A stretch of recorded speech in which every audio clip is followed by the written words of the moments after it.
I'm gonna open powerlifting for John Hack. I want to see like how his lifts changed before and after gear. Yeah, if you noticed, he was John claimed natty.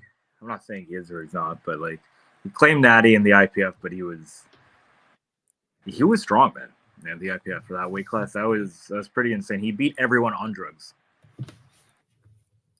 It's the same with Jesus Oliveira. Yeah. The thing is about Yuri Belkin, he got popped once in the IPF.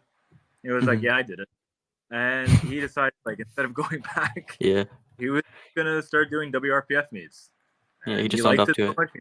Yeah, he never went back. It's like, I think we just have this really weird shame culture when anybody tests positive here Hmm. that it just makes people afraid to say that they are, you know.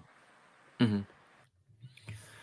Do you know, is USPA natty or not, or like tested?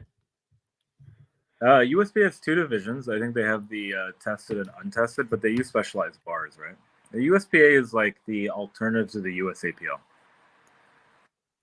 I don't know And how it the works nowadays, but that's how it used to. USAPL is tested, right?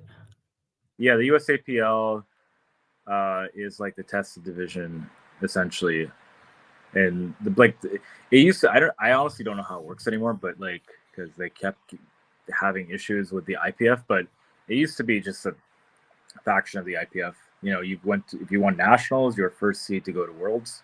Like that's Hmm. how it used to work, kind of like the CPU. Hmm. So they followed water regulations. Yeah. Do you see where he like stopped using here? USAPL is tested, but then like, is it right here? Is that where he started using? USPA. Well, it depends. Like it's hard to say if he because I think he might have done a few USPA meets where he was still competing for the IPF. Oh yeah, here it's against Yuri Belkin, so that's untested. Yeah, If I'm that was probably understanding this correctly. like the current open or so. I don't know. I know he did a few That's a meets. 2017 meet. Yeah, that's probably like the US Open or something. Yeah, I think that's when he became untested in 2017. Do you Somewhere around remember? there. But I think he still had Okay. like an 1,800 pound total or something at Yeah, 181. 19. Right before that, in the USAPL meet, he hit 1785. And Yeah, then also, so that was in 2016. And then in just about 8 months, he added about 200 pounds to his total. So I think that's when he like switched to the dark side. probably. He's also very genetically gifted. I know I was like, I'm gonna Hmm. kind of sound like a hypocrite.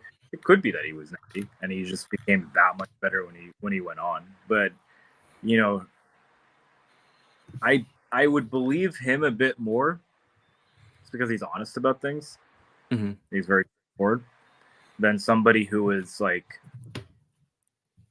hitting even heavier numbers in the IPF than John Hack did and is claiming fully natty. Like,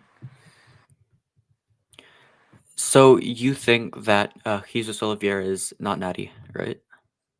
I would say if I had to bet my life on it, I mean, he beat the guy who was running like bodybuilding cycles, like Dan Bell or whatever. Like I don't know his actual cycle, but He I'm has like assuming. a bigger total than anyone on gear, I'm pretty sure. Like he just has the Yeah. biggest total period, not tested or untested, like just period. Like he's Well, fucked. he has a much bigger total than the genetically gifted Brandon Kelly, who was on 5 different substances at once. Like, Hmm.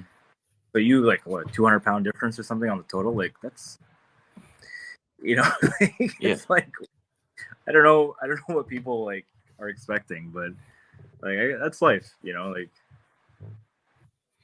Okay, so Alex